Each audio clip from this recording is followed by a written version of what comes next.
어느덧 한 해의 마지막 주일 오후 예배 자리에 우리가 함께하고 있습니다. 주님의 은혜가 우리 가운데에 충만하여져서 한 해 동안에 있던 그 은혜가 우리 가슴 가운데에 남아있기를 소망합니다.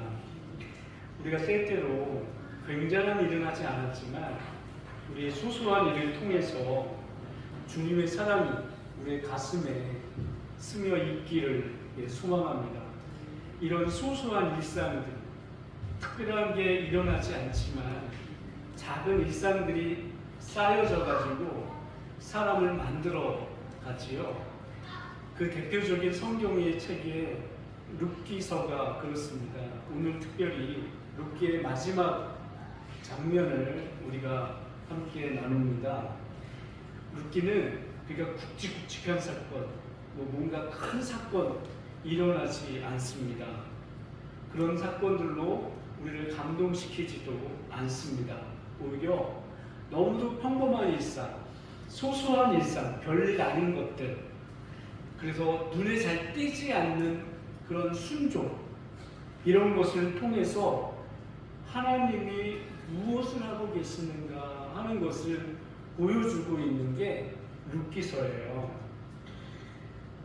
우리가 아무 일도 일어나지 않았다, 일상에서 그렇게 말하는 그 자리에서 하나님은 돌이켜보니 묵묵히 일을 하고 계셨구나 라고 하는 사실을 깨달아지는 것도 룻기서를 통해서입니다.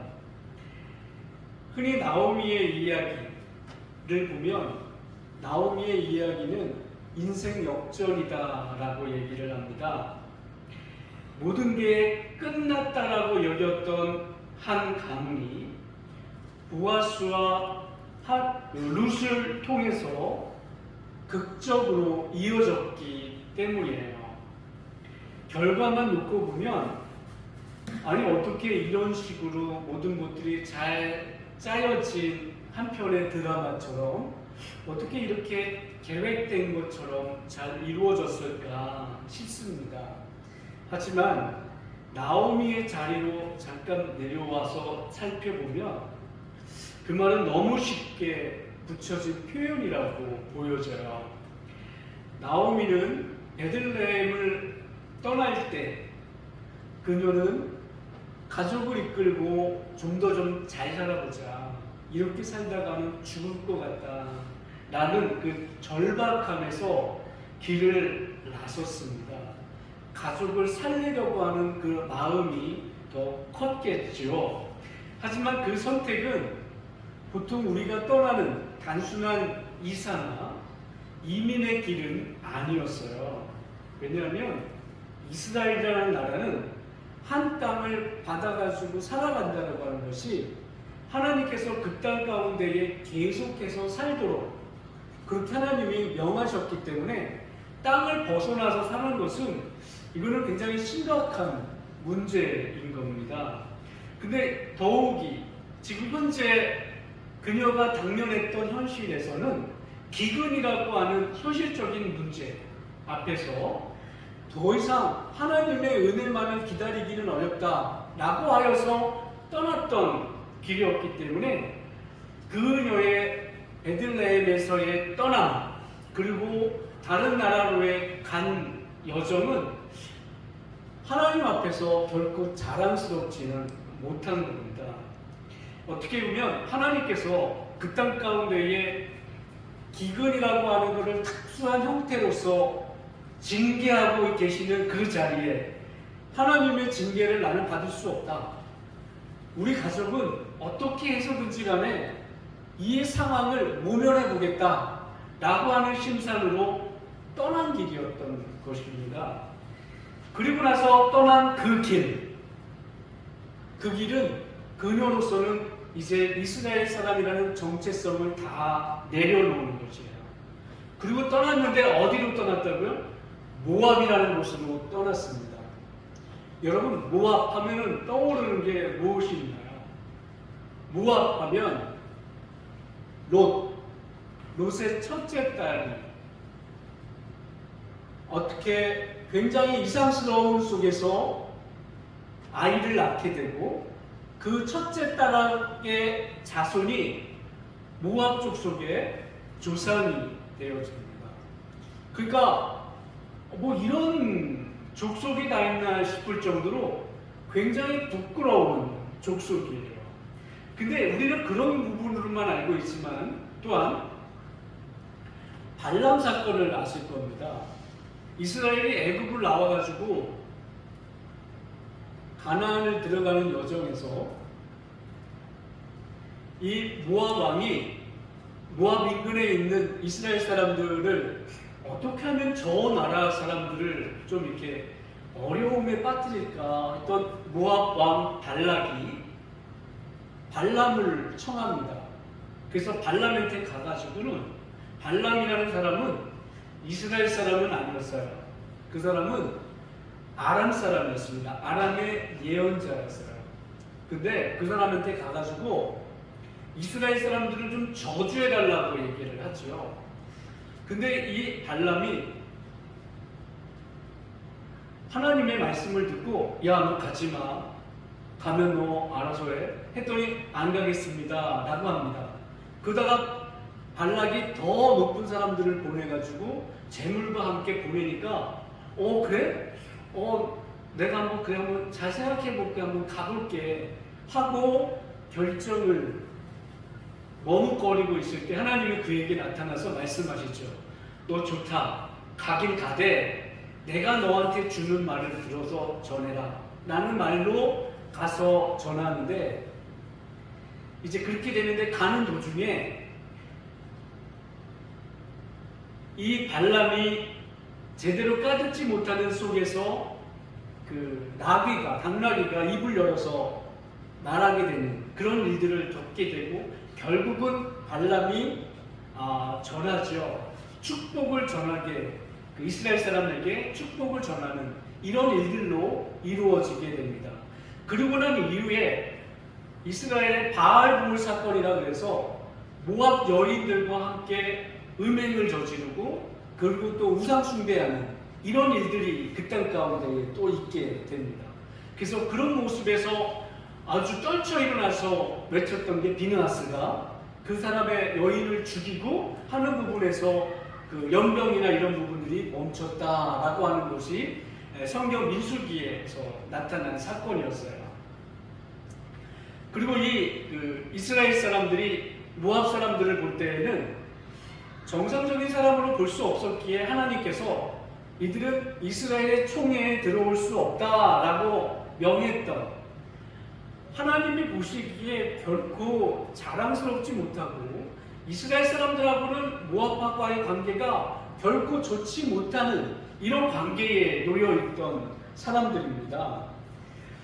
근데 왜 이 나오미 가족이 모압으로 왔느냐 하면은 모압이라는 땅이요 이스라엘이 있고 홍해가 있습니다. 홍해 동쪽에 있는 게 모압이라는 땅이에요. 그래서 이스라엘 사람들에게는 굉장한 기근이 있을 때 잠깐이라도 좀 모면해 보겠다 하기에 모압이라는 땅이 피하기 좋았거든요. 그래서 하나님께서 그 땅 가운데에 어떤 마음을 가지고 있는가는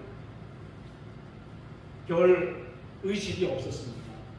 중요한 건 지금 상황에서는 우선 내가 살아보자 라고 하는 것이 더 컸던 것이죠. 그리고는 떠났던 곳이 모압이라고 하는 곳이었어요. 그러니 그런 곳에서 모압이라는 그런 곳에서 갔으니 이 가족이 어떤 결말을 맺었겠습니까? 이 가족은 그 땅 가운데에서 하나님께서 이스라엘에게 내리셨던 재앙을 마치 그 땅 가운데에서 이 가정이 하나님의 징계를 받은 것과 같은 이런 상황 가운데에 직면하게 됩니다. 삶이 절대 풀리지 않았죠.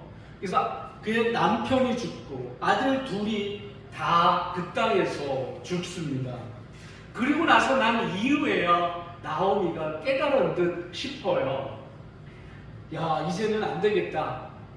이제 내가 어떻게 해서든지 돌아가야 되겠다 라고 하는 자리까지 온 겁니다. 그 땅에서의 생활이 온통 남은 것은 후회밖에는 남지 않은 것이에요. 그리고 그녀는 빈손으로 고향 땅 베들레헴으로 돌아온 겁니다. 근데 고향에 도착했을 때 아주 인상적인 장면이 나타나는데, 그건 마을 사람들이 그녀를 향하여 알아보는 사건입니다.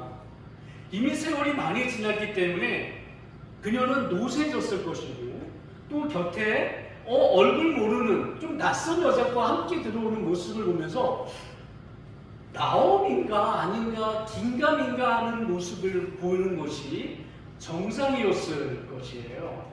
그런데 사람들은 단번에 알아보고 딱 말합니다. 야, 저 사람은 나옴이다. 너 나옴이 아니야? 라고 이제 외쳤던 것이지요. 이 장면이 사실은 중요합니다. 왜 그런가 하면 성경에서 이 여인을 그냥 알아보는 것 같다, 내지는 나중에 보니까 알아봤다, 이렇게 말하지 않고 들어올 때 나옴이다 라고 얘기하니까 나오미가 나를 나옴이라 부르지 마, 나 마라라고 불러, 이렇게 오히려 그런 대꾸가 나오는 것을 보게 되어지거든요. 이 공동체 속에서는 그녀가 떠났어도 그녀에 대한 인상이 여전히 남아 있었던 것이에요. 그녀는 떠나고 돌아오는 그 길이 나는 이제 끝났어. 나는 이제 더 이상 이어질 것도 없고 내 대도 끊어지고 나는 이제 인생이 완전 끝난 사람이야 라는 뜻에서 그녀는 나를 나옴이라 부르지 말고 마라라 부르라고 했던 것이었거든요. 하지만 그 공동체는 그녀의 이름을 부름으로 인하여서 너는 아직 우리의 공동체야, 너는 여전히 하나님의 언약 안에 있어, 이런 뜻으로서 그녀를 이름을 불렀던 것입니다. 그런 중에 그녀는 나를 마라라 부르라 라고 말한 것이고요.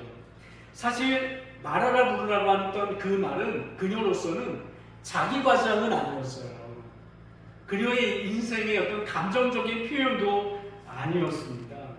자기 삶의 진단이자 결론이었던 것이지요.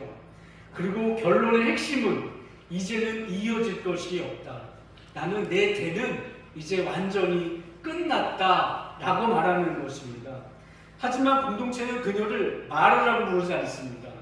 계속해서 베들레헴에서 불렸던, 그녀가 베들레헴에서 떠나기 그때에 불렸던 그 이름으로 나옴이라고 부르는 것이에요.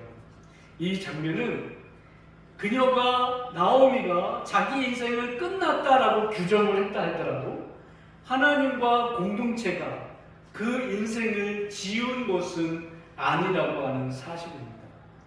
공동체가 이름을 불렀다라고 하는 것은 이스라엘과의 관계가 아직 끝나지 않았다라고 하는 뜻이며, 나오미가 알지 못했을 뿐 그녀는 여전히 언약 공동체 안에 있었다라고 하는 의미인 것이에요. 그래서 너는 여전히 여기에 있다라고 말씀하고 있는 것이에요. 아직 시점에서는요, 그녀가 회복되지는 않았습니다.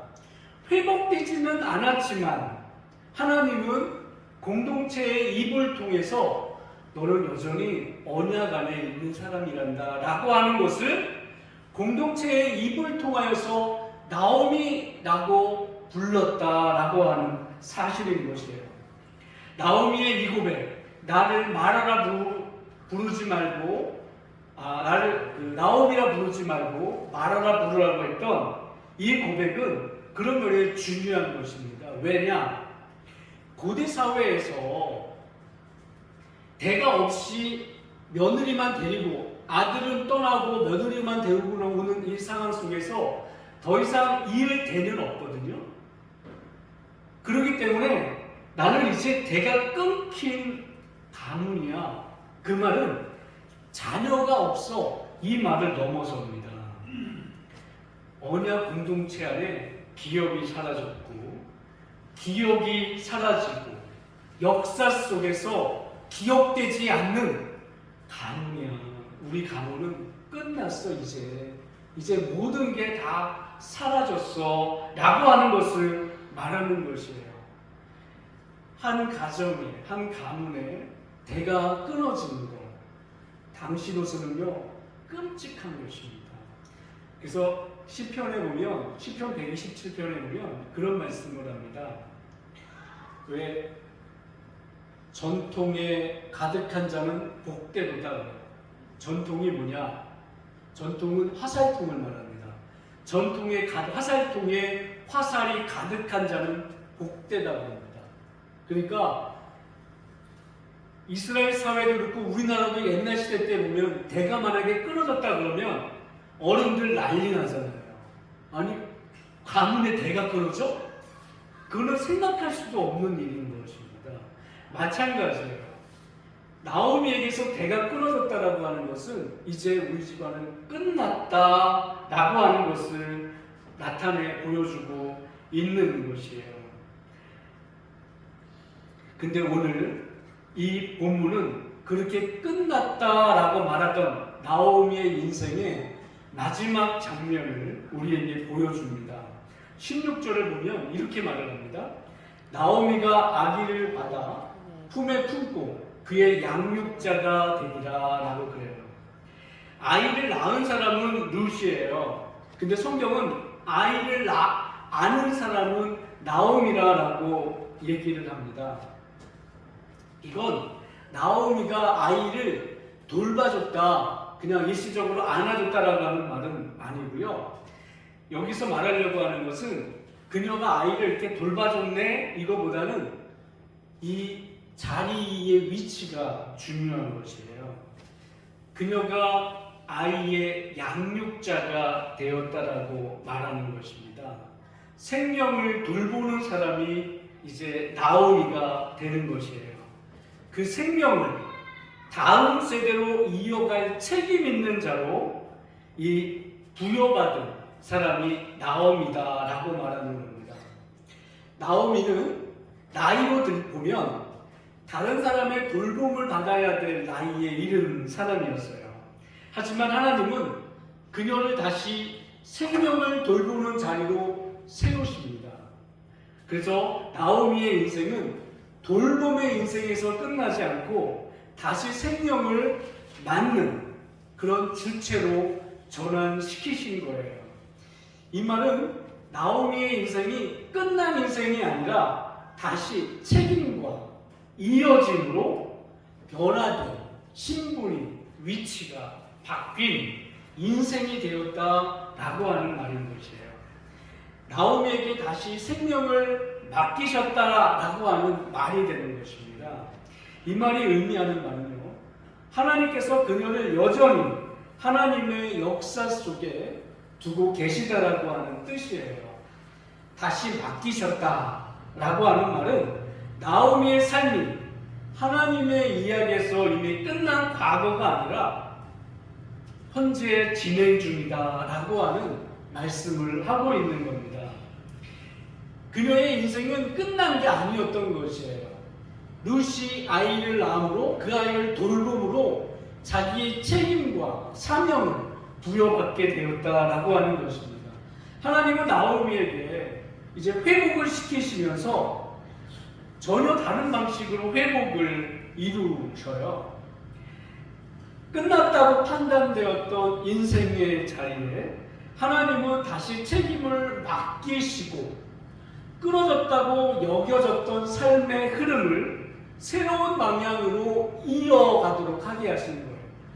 그녀에게 회복이라고 하는 것은 책임을 맡는 것으로서 회복이 이루어진다는 것입니다. 그녀는 자기가 맡은 책임이 사실은 없는, 어떻게 아이를 돌볼 수가 있고 아이에게 뭔가를 할 수 있겠어요. 하지만 룻이 아이를 낳음으로 그 책임이 부여받은 것입니다. 회복은 이런 식으로 이루어진다라고 하는 거예요. 과거를 복구하여서 죽은 남편이 돌아오게 하거나 아니면 죽은 아들들이 돌아와가지고 회복을 이뤄가는 방식이 아니라 그 사실은 이미 끝난 것이고 새롭게 그녀에게 책임과 사명을 줘서 그녀에게 회복하는 은혜를 하나님이 주었다라고 하는 것이에요. 욥에게도 그런 일이 있지 않았습니까? 하나님께서 욥을 다 그에게 있어서 다 억지하고 난 이후에 회복하실 때 재산은 하나님께서 2배로 주십니다. 자녀는요, 죽은 자가 다시 일어나지는 않습니다. 하지만 그 자녀들을 다시 똑같은 수의 자녀로 하나님께서 복구하시듯이 하나님이 새롭게 태어나게 하셔서 그리고는 그런 모습을 회복되었다라고 말을 하고 있는 것이에요. 하나님이 지금 이 나오미에게 일하셨던 방식은, 회복으로서의 모습은 새로운 사명을 주심으로 그녀의 삶의 방향을 이어가고 있는 것이에요. 그래서 빈손으로 돌아온 인생의 손에 하나님은 다시 생명을 맡기시는 겁니다. 비어있던 품에 한 생명을 안기세요. 이게 성경이 말하는 회복이고요. 그녀가 이 회복 가운데에 이어진 것입니다. 그래서 성경은 그런 면에 또 이렇게 말합니다. 그의 양육자가 되리라 라고 그랬어요. 끝났다고 말했던 인생이 다시 책임을 맡는 인생이 된 겁니다. 그래서 양육자의 위치에 있는 것이에요. 하나님은 나오미에게 추억을 주신 것이 아니라 앞으로의 시간을 주신 겁니다. 그래서 17절에 이런 표현이 나와요. 나오미에게 아들을 낳았다라고 합니다. 아들을 낳은 것은 다른 사람이 아니라 룻이지요. 생물학적으로는 도저히 말이 맞지 않는데, 그래서 아이의 어머니는 분명 룻인데 성경은 굳이 이렇게 말합니다. 그 이유는요, 이 아이가 룻의 아들이지만 법적으로는 누구의 아들이라고요? 엘리멜렉 가문의 이름을 잇는 아이잖아요. 그래서 보아스가 내가 룻과 혼인함으로 이 가문의 대를 잇겠습니다 라고 그 기업 물을 자의 책임을 다하겠다라고 했잖아요. 그래서 끊어진 줄 알았던 그 가문이 다시 소생되는 일이 일어났거든요. 그래서 여인들이 그런 모습을 보고 선포합니다. 이는 내 생명의 회복자며 내 노년의 공양자라 라고 말이죠. 여기서 회복자라고 하는 말은 끊어진 생명의 흐름이 다시 이어졌다 라고 하는 선언인 것이에요. 그리고 노년의 공양자라는 말은 이제 너에게 너의 생활을 보장해 줄 수 있는 사람이 나왔네 라고 하는 단순한 그 약속을 말하는 것이 아니라 율법 안에서 가문을 잇는 자가 세워졌다라고 하는 겁니다.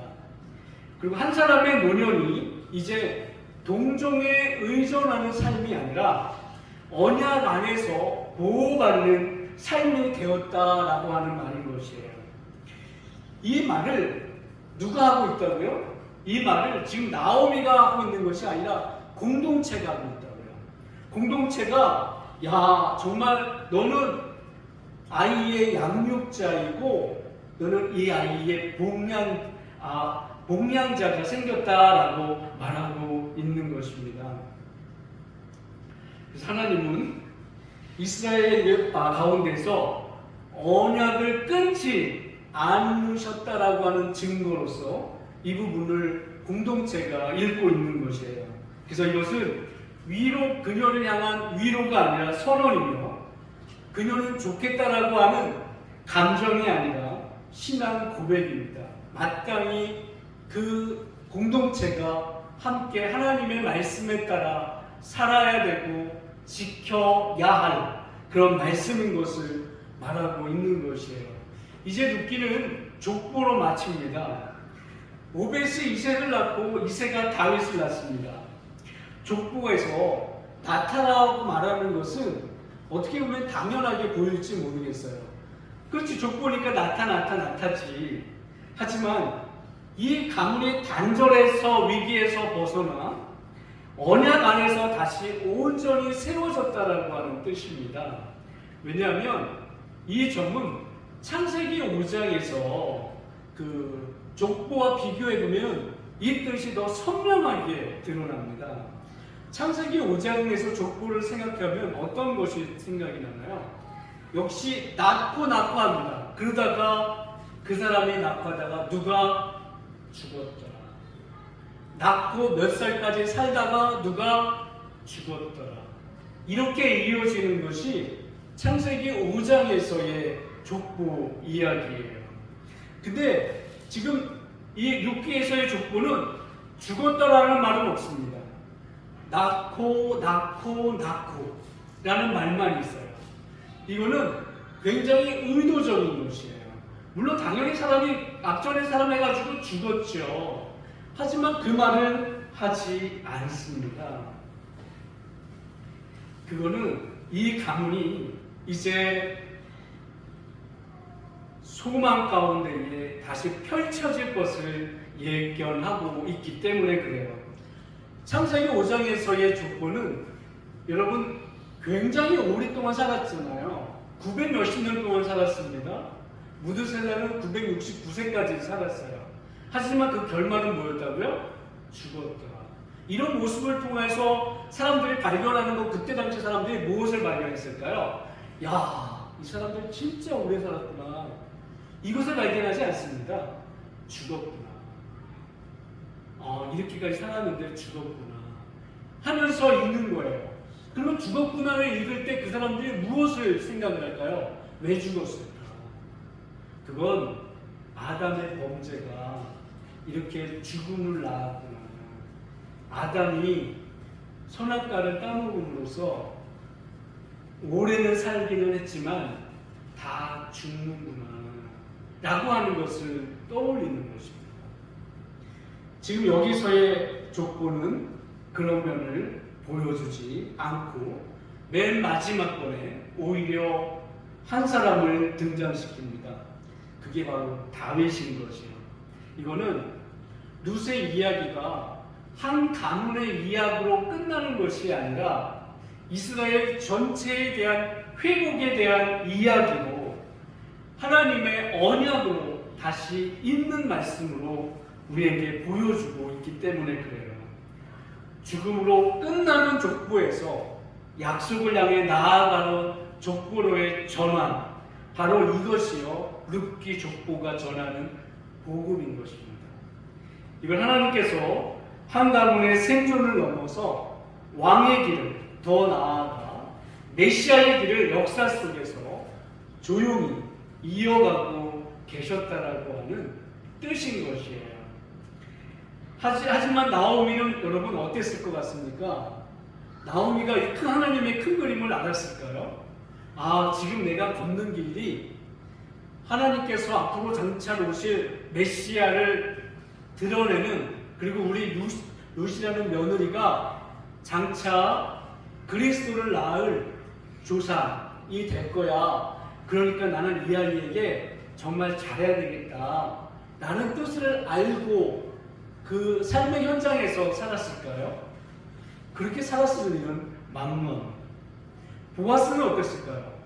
룻은 어땠을까요? 그들도 역시요 하나님께서 자신들을 향하여 가진 그 큰 그림을 알 수는 없었습니다. 다만 그들은 오늘 주어진 자리에서 자신들이 하나님 앞에 서야 할 그 자리, 학생이면 공부하는 자리, 주부면 주부로서의, 남편이면 남편으로서의 자리, 각자 맡겨진 그 자리에서 하나님 앞에서 그저 그 말씀에 따라 살아간 것밖에는 없습니다. 다른 거는 없어요. 그런데 그 자리를 하나님께서 이렇게 놀랍게 이끄신 거예요. 그래서 엄청난, 궁극적으로는 그리스도가 태어나실 것으로서 그들을 이끄신 것입니다. 여기에 놀라움이 있는 것이지요. 하나님의 일하심은 이렇게요, 평범한 순종 위에 하나님의 구속 역사를 써내려 가시는 겁니다. 이게 성경에서 반복해서 증언하는 하나님의 일하심의 방식이에요. 하나님이 우리 각 사람을 통해서도 마찬가지인 것입니다. 오늘 마지막 주일입니다. 이 오후 예배에 참여하고 계시는데 우리가 꼭 기억해야 할 것은 하나님의 일하심은 늘 큰 사건으로 임하여서 나타나진 않는다라고 하는 사실입니다. 오히려 이제 안 돼, 이제 끝났어, 이제 뭘 더 한다고, 난 내 인생은 이제 종쳤어 라고 말하는 그 자리에서 하나님은 조용히 다음 장을 넘기십니다. 우리 역시 인생이 어느 순간 이렇게 말할 때가 있어요. 이제 안 돼, 나 할 거 다 해봤어, 하지만 안 돼, 나는 이제 정말 나 끝낼 거야, 나한테 어떻게 될지 몰라 라고 말하는 순간이 우리에게도 있습니다. 룻기는 분명히 말합니다. 바로 그 자리에서도 하나님은 여전히 이어가고 계신다. 회복은 모든 문제가 단번에 해결되는 순간에만 오는 것이 아니라고. 회복은 하나님께서 여전히 일하고 계심을 신뢰하는 자리에서 시작된다라고 하는 사실입니다.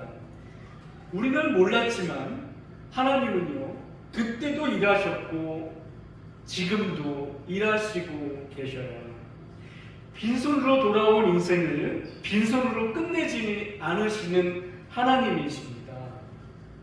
사랑하는 성도 여러분, 이 마지막 주일 오후 예배를 통해서 우리의 삶이 우연의 연속이 아니라 하나님의 언약 안에 놓여있는 역사라고 하는 사실을 믿으시기를 바랍니다.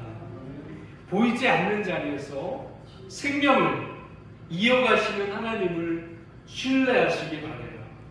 올해의 끝을 모압에서도 은혜를 멈추지 않으시는 하나님입니다. 모압에서도 하나님께서 그들을 이끄셔서 인도하셨던 하나님입니다. 불신의 땅, 유혹의 땅에서도 하나님께서 그들을 이끄셨던 하나님입니다. 그 하나님의 은혜를 기억하고요, 믿음으로 2026년을 넘기는 우리 모두가 되시기를 주님 이름으로 축원합니다.